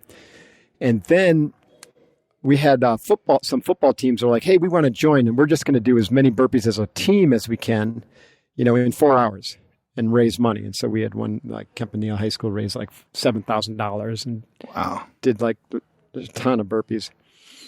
And so that's where we're continuing with this mission until we hit our 22 million, and then we'll shift fire. But we've already raised over $200,000. And there's been several world records that came out of this. So my team, we had 6 people, 3 men, 3 women, broke the world record for most number of burpees in 24 hours. That was an extraordinary event. We used every tool that I teach, and it was utterly devastating. Like, we just destroyed it. The world record was 14,000, and this is only one person working at a time throughout the 24 hours. We did 35,393 burpees. We were going just as strong at the end as we were when we started. And it was all because we were treating it like a mission, and we knew our why, and we were moving with the breath, and we had an incredible strategy, and we were all motivating each other, and we were using our big 4 skills of, breath control and positive self-talk and visualization and focusing on the task. It's pretty extraordinary. But I went down a little rabbit hole there, but yeah, so. No, that's amazing. Movement. Here's another thing about this is like, I don't ever just work out to work out. To me, that's so old school. You got to have a really big why around your physical life, your physical training. It's like the conversation I had with Erwin on MoveNat, right? So the purpose of his Move Naturally program is to basically experience life more fully by moving in nature, learning to move like your body would want to move if it grew up in nature, like Tarzan. That's really cool. That's a strong why. For me in the SEALs, I had to move for my mission. I had to learn how to move in a certain way. And that's what I taught SealFit athletes and warriors. Like, how do you move? You needed, to be a special operator in a high level of fitness, in rugged terrain, in all sorts of environments, and to be able to sustain a high amount of intensity, but also just slog for a long period of time. And that's where the SealFit training model and the operator workouts came from. We're developing strength and stamina and durability and work capacity and endurance and mental toughness through team training. It's a very distinct training model. And then challenging it through these long crucible, no sleep, sleep deprivation type experiences like Kokoro Camp, which is 50 hours of nonstop physical mental training, which you should be at, Brian, someday. I'm going to come do that. I told you in Hawaii. I will do that. I will. Do you do it every year? We do 2 to 3 times a year. We just finished one Sunday. That's just my kind of challenge. I mean, yeah, it's a big one. That's intense. My point is that you commit to that, and then all of a sudden you got a strong why for the next 12 to 18 months for your training, and it shifts your training plan. And now you're doing things that are driving toward that. You know that this is going to make you a better person. You could even organize a charity event around it or something, and bam, there's no quitting there. And then you organize a team to support you, and of course you're going to be held to a higher standard, and you got your team at your back. There's no quitting there either. It's such a different mindset than just going to the gym, hopefully, today, which sometimes rarely happens for people. Yeah. Right? That sounds incredible. And for anybody who wants to participate in the burpees challenge, they can go to couragefoundation.net and couragefoundation.net or feedcourage.org. Or feedcourage.org and make a contribution, make a commitment to do burpees, and then also if they want to make a financial Yep. Yeah. Organize an event. We really want people to do the work because that's, it's more meaningful that way. I don't like to just give money to causes. I like to be involved in the cause. Yeah. I think more and more people are thinking that way too. I know you guys have been really involved in philanthropy, and I think that's a lot of it's been hands-on. I really like to see that about you and your companies. Yeah. Well, no, it's an amazing cause that you're a part of here, and inviting others to contribute in meaningful ways. That's awesome. Oh yeah. Okay, so I want to transition now to the lightning round. Lightning round. If you're ready. Thunder. Lightning. Okay. Sure. Oh, baby, please complete the following sentence with something other than a box of chocolates. Life is like an incredible journey. Incredible, actually. Extraordinary. I can keep going, but you just want 1 or 2 words, right? That's perfect. Number 2, what is something at which you wish you were better? I wish I was a better communicator. I'm working on it. I wish I was a better writer and speaker and could communicate better. And I wish I was a little bit more authentic and better person. So yeah, I'm going to work on that. My dad thought he was lazy. Yeah. My mom reminds me of that. I think that's a sign of a really successful person is when you get out of your own way and be like, oh my God, Yeah. The more I train, the more I reflect, the more I realize how much time I've wasted and, some of the buffoonery that I was involved in as a younger man. And I'm like, oh man, better get busy and continue the work, continue the journey. Oh, you're doing it. You're doing it. All right. Number 3, if you were required every day for the rest of your life to wear a t-shirt with a slogan on it or a saying or a phrase or a quote or a quip, what would the shirt say? Oh man, there's so many. Probably because I'm a Navy SEAL, it would say the only easy day was yesterday. I love it. Which is the sign that shows up when you walk across the quarterdeck to SEAL training. It's a reminder that to not rest on your laurels. Whatever achievement you had yesterday, forget about it. Today's the day to get busy. All right. Number 4, what book other than your own have you gifted or recommended most often? There's been quite a few, but the one that really got me started on thinking about my thinking was Think and Grow Rich from Napoleon Hill. So I really recommend everyone who's, looking at personal development and growth, read that book. What I love about Napoleon is he wrote it in the 1920s, and he included a chapter on visualization, and it's really powerful. Yeah, so it's a good book. Awesome. Okay, number 5, you travel a lot. What's one travel hack, meaning something you do or something you're sure to take with you when you travel to make your travel less painful or more enjoyable? I bring my burpees with me. Everywhere you go. Everywhere I go, they're my burpees. And they don't take up much space either. That's convenient. Do those in the TSA line. I hope everyone knows what a burpee is, but I got to tell you though, when every once in a while we would have these interns come, and back when we had our SealFit training center in Encinitas, and some of these, like 16-year-old kids who want to be Navy SEALs, and so we played little tricks on them. One of them was, hey, you know what? Go in the gym and get me a couple burpees and bring them out here. They'd be in the gym for like 20 minutes looking at all the equipment. And then I had a CrossFit membership, who knew exactly what was going on. And they'd be like, I don't know. I think the burpees are in the closet. Go check the closet. That's like some of our dealerships will ask the new technicians or the lot technicians to go find the headlight fluid.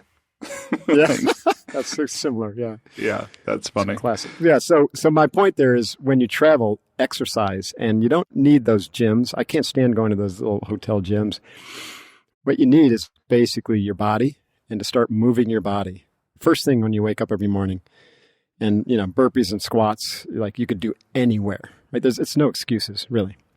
They're phenomenal. Okay. And it has a big impact on your health while you travel and your mindset. Yeah. And your mood. And your mood. For sure. Well, mindset and mood are the same thing in my book. Yeah. Number 6. I feel like we might have just spent an hour and a half talking about this, but what's one thing you started or stopped doing in order to live or age well? Started to fast. In fact, I'm just closing out like a 60-hour fast. I haven't eaten since, Sunday night. You did 5 hours today, and you haven't eaten since Sunday night? No, holy cow. Absolutely not.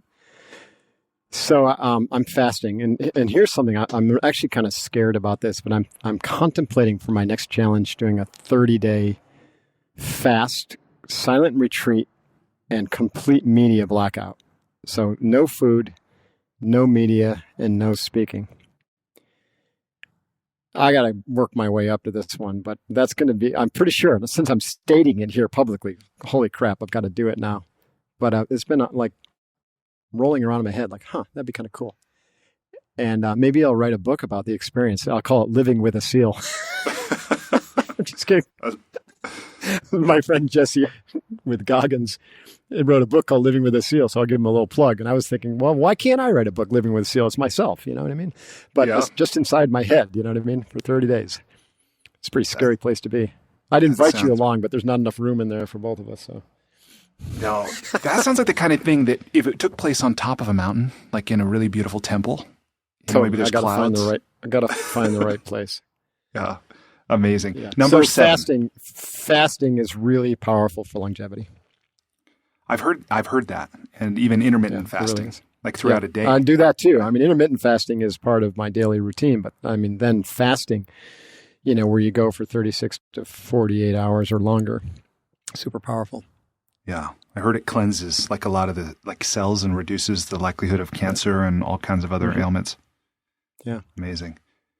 Is there a resource or a teacher or anyone that you've learned from or that people might find useful to also study when it comes to fasting? A guy named Dr. Chu or Chan. You can find it at Unbeatable Mind podcast, and he was an expert on fasting. I learned so much from him. I had already started doing it, but he really gave me a lot of the science behind it. So I can't be certain of his name right now. You might want to research it, or people can go find it at Unbeatable Mind podcast. Awesome. Number 7. What's one thing you wish every American knew? I wish they knew what we talked about in this podcast, that they've got the potential for extraordinary goodness and to accomplish whatever they want if they're aligned with their purpose or calling, and that that we can lead the way with a world-centric perspective to really help help humanity become more, become the planetary species that it's about to become, to marshal in the technology innovation and the singularity so that we don't get blown over by tech, but can steward it effectively. and to bring people of the world together to begin to eradicate suffering. I think all Americans would benefit from knowing that they've got the potential to be a big part of that solution and not just outsource it to a government or somebody. Yeah. Some other official. Yeah. I wish every American knew that as well. Yeah. I do. Thank you. Well, we're doing our part to help people understand that, but then they got to do their part to step into that role. Yeah. No one can do your burpees for you. No one can do my burpees. I can't outsource the burpees. Can't outsource the meditation. I can't outsource the important things. Yeah. Okay. So at this point, before we head into just a few questions about writing, I want to pause here to do two things. One is to express to you my gratitude for spending so much time with me and with everyone who's listening. One way that I've endeavored to show that gratitude is I've made a small microloan. So I've gone onto kiva.org and on your behalf, I've made a $100 microloan to a conscious company in Kenya called BioLight that is providing solar lighting systems and cook stoves to charge phones for low-income families in Kenya. Thank you. Oh, cool. Yeah. Well done. So that was one thing. And then the other thing that I want to do here to make sure that I don't just leave it to the end or maybe even forget it, which would be, is to let people know how they can reach you, how they can contact you, how they can learn more from you if they want to. What's the best way for people to do that? I have a couple websites. markdivine.com is like general information about me and the things we're up to. Someone's interested in the physical training of SealFit, then SealFit.com has information on our events and all the training around the OPWAs and tons of free content. And then unbeatablemind.com is our leadership development program. That's the 5-mountain integrated training, the full spectrum training. So we have events and online training there. Kokoro Yoga is also found there. That's our daily practice. And my books are at Amazon. If someone's interested in kind of what they heard today, then Unbeatable Mind is really my core foundational philosophy. And one of the books I'm writing now is kind of a sequel to that. And then The Way of the SEAL is really my first leadership book, which is how to use these principles to lead and succeed at an elite level. So those are available to Amazon or Barnes & Noble. And a lot of people who come to my training, they kind of start with the books. I think that's probably how you did it, right? You found Unbeatable Mind or The Way of the SEAL. My first exposure was it was that pleasant surprise of hearing from you at the Leadership Academy at Tony Robbins. That was the very first thing. Yep. And then it was the podcast, the Unbeatable Mind podcast, which I've loved. Yeah. And that's right. Thank you. And we got the podcast right. Yeah, the podcast is great. And Way of the SEAL, by the way, I loved this book. And one of the things I loved was that you shared your stories, but also just the way that you structured it in a way that it builds on itself. It's very readable. And I actually really, really loved, I'm a lover of quotations. And you used a lot of quotations to begin chapters or to head sections that I'd never heard before. And I actually have got a few written on my whiteboard. I love this one. I'd never heard the Smoke Jumper Creed about do today what others won't, do tomorrow what others can't. I love that. So you have many another T-shirt. If I could have more than one T-shirt, if you would allow me a second one, I would put that on there. Well, there's a front and back. You can do front and back. Oh, there you go. Yeah. No, that's awesome. Okay. That's fantastic. So people can reach you. They can buy your books. They can come do a program. How many of the programs would people interact with you personally? That's such a great question. I really don't get involved with the SealFit events anymore. I just don't have the time. I try to make it up to the Kokoro camp and to check in and, talk to the folks. And I try to kick off our performance academies, but literally we're talking about an hour or two. The two programs actually that I am all in on is the Unbeatable Mind Experience, which we run twice a year, March and September. And that's where I basically download the entire training philosophy and teach everybody on, the skills of concentration, visualization, meditation, integrated movement and stuff like that. And then the other is our Kokoro Yoga retreat, which we do every year. It's 1 week or 2 week and also doubles as a teacher training, certified 200-hour teacher training with the Yoga Alliance. So I'm involved in that quite a bit, with my stepdaughter, Catherine, who is my head yogi. So those are the two that I'm really involved in. And then also private events. So we do a lot of private events with corporations and teams, and a lot of these private events would want to hear things from the horse's mouth. That's me. And so I'm involved in a lot of private events or speaking engagements. But the public events, the Unbeatable Mind Experience and our Kokoro Yoga retreats, which are in August. That one's in August. Awesome. Okay, and people can learn all Good about question. that. Thank you for asking that. Unbeatablemind.com. They can see all that. Awesome. Right. Okay. Wonderful. All right. So with the last few questions, how you doing? You still doing? I'm good. Still doing? Okay. All right. Dude, I could go for another 2 hours if you want. No worries. No worries. Burpee break. Yeah, I do want to respect your time, and I love this, and I learned so much too. So, let's do this. So I have the questions about writing. Well, what do you want to say about writing? What do you want to say to anybody listening who wants to do what you've done, which is take their thoughts and experiences and maybe stories and research and put them between two covers and share them with other people in a way that makes a difference, that actually gets out into the world and that makes a difference for people. What do you say to those people? Do it for the right reason. So there's so much crap being produced out there. Don't contribute to that pile, please. It just makes it harder for good authors or good, stuff that people should read to be found. So know your why. Everything like this starts with the why. Don't do it just because you egoically want to be an author or you think it's just going to help your business. It should be a burning passion to say something that you want to share and then do it. So that's the first thing. And then you need a team, just like anything else. Like Brian, your podcast, you got a team, and I have a team here. And the team is going to support you to do the things that you don't want to do or shouldn't do. Now, maybe if it's your first effort, you don't have any money, then sure, go ahead and, get a self-publishing course and learn how to do it yourself. I did Unbeatable Mind myself, and I self-published it. And that book has sold more than all my other books combined. And it makes more money. Self-publishing is a great way to make a lot of money. But if I hadn't had the success of The Way of the Seal and 8 Weeks to SealFit, which was a New York Times bestseller, then I wouldn't be selling a lot of those self-published books, right? And so if you can get a major deal, go for it, right? Don't turn your back on it. No matter how many authors say, traditional publishing is dead. And I say, yeah, but, right?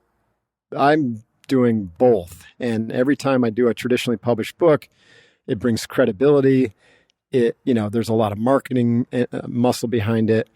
And each of one of those books, introduces the reader to one of my self-published books where they become kind of a cash flow machine. But also the other thing is, if you're one and done, or if you're okay kind of selling your idea and it's like a one-off thing, go with a traditional publisher. Like I said, it's a great way to go. You get an advance maybe and whatnot.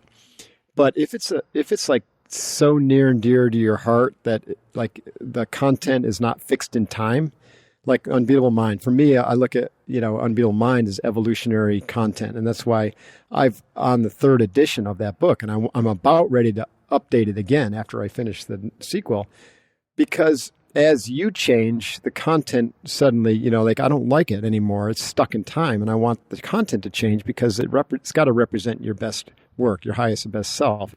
So with the self-published work, you can go back and edit the content anytime you want. It's a little bit of a process, but like I said, I've done it 3 times for Unbeatable Mind, and the book gets better every time I write it, which is really cool. You don't have to go through a big rigmarole with your publisher or just write a whole new book. You just update the one you have, and you can create workbooks around it. You can create a whole series of books when you self-publish.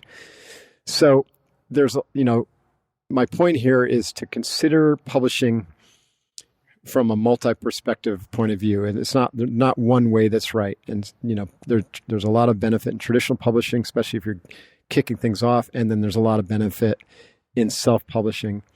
But in both cases, be serious enough to write a real book, because I've seen, there's like internet people, like somehow I'm on James Altucher's email list, and he's a big blogger and podcaster. And he's promoting, just writing these like 60-page books, and, people don't have the time for it. And, you can earn a ton of money just by putting some thoughts on paper and self-publishing it. And the problem with that is that most of that is crap. It's just, And I've bought some of those books before, and I'm just like so disappointed when it comes in the mail because it's hard to discern just from, Amazon doesn't, people buy the 5-star ratings or have all their friends go, it's a broken system. So write a real book and be serious about it and look at both self-publishing and traditional. And then there's the question I often get about process. Like, what's your process? And I honestly have to say my process has evolved and it changes, right? It really depends upon what's going on in my life. The first 2 books I wrote, one of them I had a co-writer, and that was because an agent came to me and asked me to write the book and insisted on a co-writer. And so I said, okay. And it was a helpful process because she made my work better.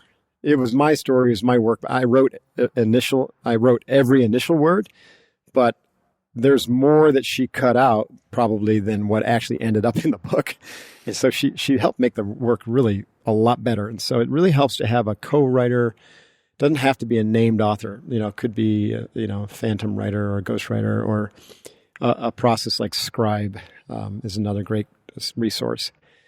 So that you have someone to kind of like battle test your work and to make it better and put you through the crucible of, thinking about your own thinking and thinking about your writing and organizing better and, making it simpler and cutting crap out and, really helping you stay on track. And then there's the potential to like speak your story. That never worked very good to me. Like I speak differently than I write. I'm more stream of consciousness when I speak, and I'm more of a thinker and creative when I write. I actually, like when The Way of the Seal, I came up with some really, really cool models for front-side focused planning, like the fits and the prop model. And I would never have come up with those if I had spoken, the chapter to a co-writer or a ghostwriter, and then him spinning it back to me. That came from like a deep contemplative process when I was writing, with my own fingers, so to speak. So you don't want to avoid that, right? Because to me, it's really important to have a collaborative process. But for me, my point here is learn how your best work gets done, and then structure your process to do it that way. I don't have a set writing routine in terms of like some people say they wake up every morning and they write from, 6 to 8, or they don't, they pump out 1,000 words. I don't work that way. I have to basically put myself on deadlines, and then I go deep, whether it's like a week here and a week there, or I go out to Utah, to your neck of the woods. I have a little cabin in Eden, Utah, which is very quiet. Yeah. And I use it as a writing retreat. She lives in Does Eden. she really? Yeah, she's raising horses there. Yeah. How cool but you get some good writing done in Eden. Beautiful town. I do, yeah. And I've twice used that as my writing retreat where I go down there and just go deep. That works well for me, and every book has been a little bit different, and some, a little bit harder than others, depending upon who I've partnered with, or, I finally found a writer, who can help me, really challenge me. And I think it's going to work out for the next book or two. So we'll see. But, when I say writer, I mean editor, someone who's like got the scalpel out, Yeah. You're an author, but the author doesn't necessarily write every word. And if you do, it's rare, actually. And I have done that, but Unbeatable Mind was that. But doesn't mean the other books are as good. Actually, they're probably better in some ways because they've had that scalpel and that second set of eyes. At the same time, don't lose your authenticity and your purpose for writing the book. And so if you're getting feedback that's going to dilute your voice or take it in a direction that you don't want it, then just don't do it, Yeah. Stay true to your intention. What's the best money you've ever spent as a writer? Best, writing is like a business in itself. I've probably spent $20,000 to $30,000 on each manuscript to get it to where I want it. In just the editing, or does that include like design, layout? Design, editing, the whole process, to include, I'm not including my time, but there's a lot of costs involved in doing it really, really well. Right.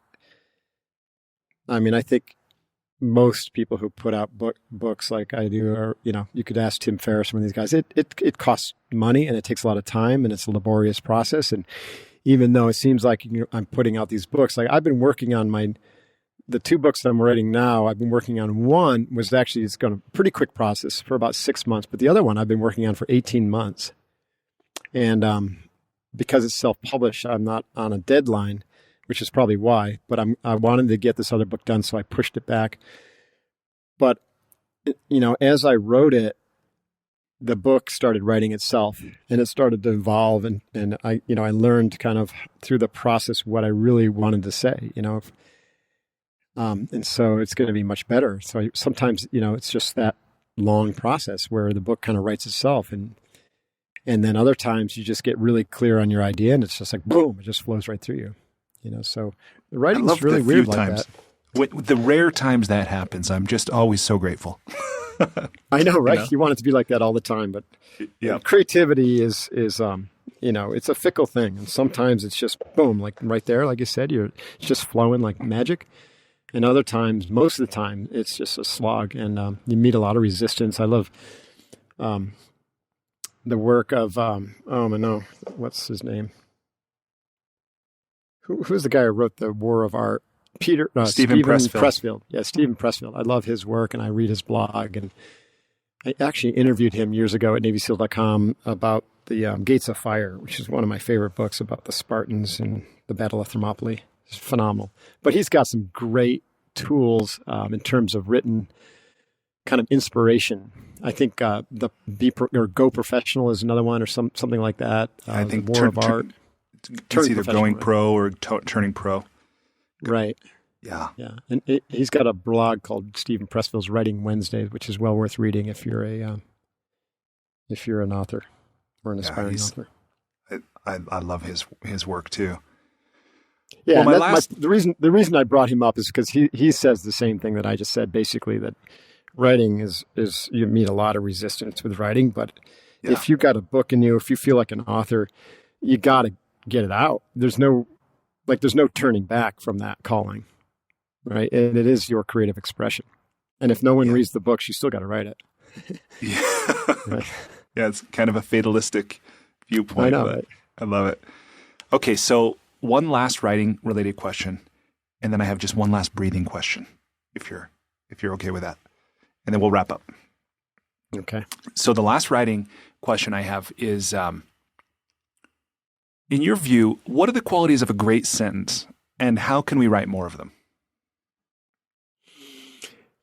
First of all, writing great sentences is not easy. Great sentences are the simplest, but also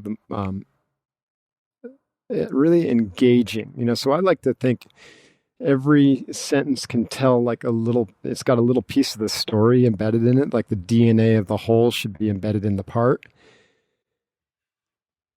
I can't stand reading books. This is part of my judgment here. So I can't stand reading books that are repetitive and, have just like so many words, right? When you could say it in one sentence. It drives me crazy to read an entire paragraph when, it could have been said in one sentence. And that's so common these days because people are just putting out stuff. So practice the KISS principle, keep it simple and just take out, right? Like I said, either more than 50% of every word that I write never makes it into a final manuscript. You got to be exacting with your scalpel. And then don't be afraid to use a lot of action words and, expressive words. I did a creative writing seminar down in Austin, Texas, at this place called the Wizard Academy, and it was really cool and helpful. And they just teach people and entrepreneurs how to be expressive and creative and to write. And the founder is an advertising writer named Roy Williams. So he knows how to write creatively, but they don't just limit it to marketing. It's all business and creativity and stuff like that. So get some training. But also just make sure that you express your most authentic self. That's why I think all these things are related that we've talked about. If you have a practice of meditation And that practice of meditation leads to much greater clarity over time. And that clarity is going to be expressed through your writing. And if you have a practice of journaling, well, guess what? Journaling is practicing writing, but also you're practicing looking at your thinking about your thinking, and that's going to reflect in better writing. Right? So writing really is a process of becoming and sharing who you're becoming. And I'm thinking, even fiction writers are often sharing, aspects of their personality, even if it's their shadow, right? And they're telling a story, some hero's journey. And they're right there. They're telling their story often through their words. So commit to becoming the person you want to be and tell your story in the journey. And then what you'll find is when that story is done, another story will emerge. And so this is how you can put out 20 or 30 books in the next 20 or 30 years and have fun with it. Stories beyond mountains, beyond mountains, stories beyond stories. Right. Awesome. Okay. Well, thank you for sharing that. You're welcome. I think people will, at least those who have listened this long, who knew the talk Everyone's about asleep right now. I don't know. There's some long commutes out there. Some people do live in Southern California. Away. No. So, okay. My last question, I'm realizing, personal curiosity question. I came and did a program in Santa Monica. I went to Santa Monica a couple weeks ago. This is back in February of 2018 for whoever might be listening to this in the future. And this guy taught me this breathing process I'd never done before, that I've come home and I did it a couple times and I was like, this could be dangerous. And I'm wondering your experience. It's deep breathing. It's like 30 breaths in and out as intensely as possible. Then I believe it's on the inhale, you hold until you just can't hold anymore. Then you exhale and hold on the exhale. And it's like an altered state is totally freaking amazing, but I'm worried I might hurt myself. You have any advice like of either avoid that or how to go about that safely? It sounds like Wim Hof or someone. Yeah, it wasn't Wim that I did the program with, and it might have been his technique. But in your view, is there anything we can do with breathing that actually could hurt us, or is it all part of our natural organism, like our natural function, and it's okay to test the limits with that kind of stuff? I mean, I know you're not a doctor, and this isn't that kind of advice, but what's your kind of personal view on that? That's such a great question. I've been studying breathing since I sat down on that Zen meditation bench, and it's a big part of our training. And we always issue a warning, right? And so our breathing, our introductory breathing starts with just breath awareness, and then we go to box breathing, which you know about because we did it at Tony's event. Box breathing is extremely safe, right? Basically just inhaling, at a slow and controlled pattern for 4 or 5 count. Then you're going to hold your breath, and you're going to hold it in a lifting kind of light feeling, not clamping down and creating any back pressure. And then you're going to exhale to a 4 or 5 count, and then you're going to hold your breath. And then, as you get adept at that and go beyond the physiological effect, then you get into the concentration and the mental development aspects of the box breathing. It's very safe. There are other breathing patterns, like that are less safe or will have a different impact. Now, what you experienced was called a Kriya, or an energy activation exercise. It's not a pranayama in the classic sense, and I wouldn't consider it to be a daily breath practice. If you do it once in a while to create a special, kind of state, like to get into state, like to use Tony's Robbins terminology, or like if you're a Navy, SEAL candidate and you're about ready to get into the freezing ocean, then that's a great breath. That breath comes from the Tibetans. It's called Tumo, and it was designed to help them really warm their body up and maintain heat, for long, cold nights. Now, here's the rub. Breathing, when you begin to take conscious control of your breathing, then you're beginning to move energy. Breath has both the air, like the oxygen and carbon dioxide aspect to it. And so learning how to breathe properly and controlling your breathing, like with box breathing, has like an enormous benefit for health and also for longevity and health, and also being, be able to calm your mind down, because it's very physically calming your brain down, slowing the brain waves, as well as activating your parasympathetic nervous system, or your rest and digest function. It does that because of the diaphragmatic movement, which is massaging your vagal nerves and your enteric nervous system, which is triggering the parasympathetic nervous system, which is good. So it's releasing stress. That's all very powerful. But you're also beginning to work with life force or chi or prana. So you got to imagine that, this stuff that we think of as just oxygen is actually, latent electricity. It's intelligent life force. So when you begin to work with breath practices, it has this powerful transformative effect on your mind. Now, if you have mental patterns that are not healthy or to say another way, are dysfunctional, then intense breathing, like what you experience, can eradicate dysfunctional mental patterns and emotional patterns and literally cause people to become destabilized. And that's happened many times. It's not likely to happen to someone who's very healthy and very physically fit. I've got SEALs who love Wim Hof and they do it practically every day. At the same time, I'm still saying the jury's out because, I want to see him in 5 years, or 3 years. When I did my podcast with Wim Hof, I got done with the podcast. I hung up and I thought, holy crap, this guy is teaching like this seriously intense Kriya as if it's meant to be a daily practice. And, some people might go off the rails with this. So I went back and recorded a warning on it. And my personal opinion is that practice should not be an introductory practice. It should not be done every day. There's really very little benefit to doing it every day. Having said that, every once in a while, once a week even, you're okay to do that. And we have those types of practices. If you're getting ready for a workout or if you really want to just change your state immediately and energize, it's no problem.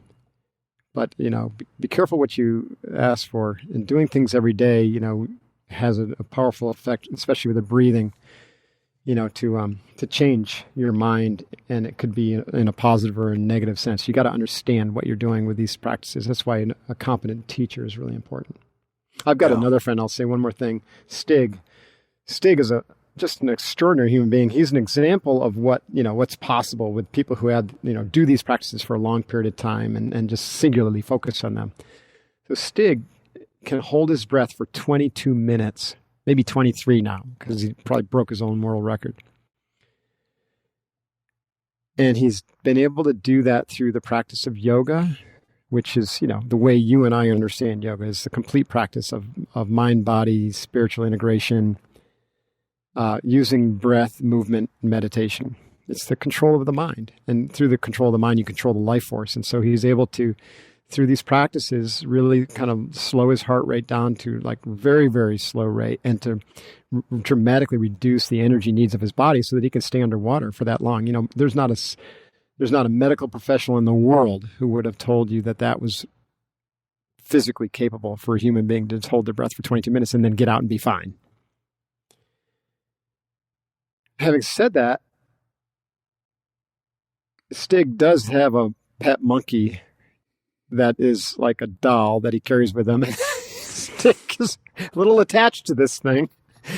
So, just saying, there's a possibility that the breathing has done something to Stig. Hey, man, whatever works, Wow. Anyways, I don't want to ding the guy. I love Stig. I'm just kind of being... Yeah. I'm just being fun with him. Well, the top performers in pretty much every field I've discovered, there's some unconventionality associated. So for sure. Yeah. No surprise. Yeah. I'm hiding mine from you. Well, Mark, this, as I said before, this has really been a privilege for me. Thank you again for devoting so much time to talk with me, everybody who's listening, to share of your wisdom, your experience, to invite us to participate in all the good work you're doing. Yeah, thank you. It's awesome. It's been a lot of fun, Brian. Yeah. Yeah. Well, I told you we do 2 hours. No worries. I know, right? Wow, time flies when you're having fun. Yes. Yeah. Good luck with the podcast. It's great to see you kind of finding your calling and aligning with your purpose. So it's really exciting, and I'm here to help you out and serve in any way I can. So. Okay. Well, and please let me know how I can be of service to you if anything ever comes up, or you find yourself in Utah during the jazz season. Maybe we can, catch a game together or something. So please awesome. keep me in mind. You've always got a friend in Salt Lake. Oh, yeah. Thanks, Brian. Thank you. I'll talk to you later. Despite living in an age where we have more comforts and conveniences than ever before, life isn't working for many people. Whether it's in the developed world, where we're dealing with depression, anxiety, addiction, divorce, jobs we hate, relationships that don't work, or people in the developing world who don't have access to clean water or sanitation or healthcare or education, or who live in conflict zones, there's a lot of people on the planet that life isn't working very well for. If you're one of those people, I invite you to connect with me at goodliving.com. I've created Life's Best Practices Breakthrough Coaching to help you navigate the transitions that we all go through. Whether you've just graduated school, you're going through a divorce, you just got married, you're headed into retirement, you're starting a business, you just lost your job, whatever it is you're facing, I've developed a 36-week course that you go through with me and a community of achievers and seekers who are committed to improving their own lives and the lives of others. So through this online program, you will have the opportunity to go deep into every area of your life, explore life's big questions, create answers for yourself in community, get clarity and accountability. If that's something you're interested to learn about, I invite you to contact me directly at brian@brianmiller.com or by visiting goodliving.com.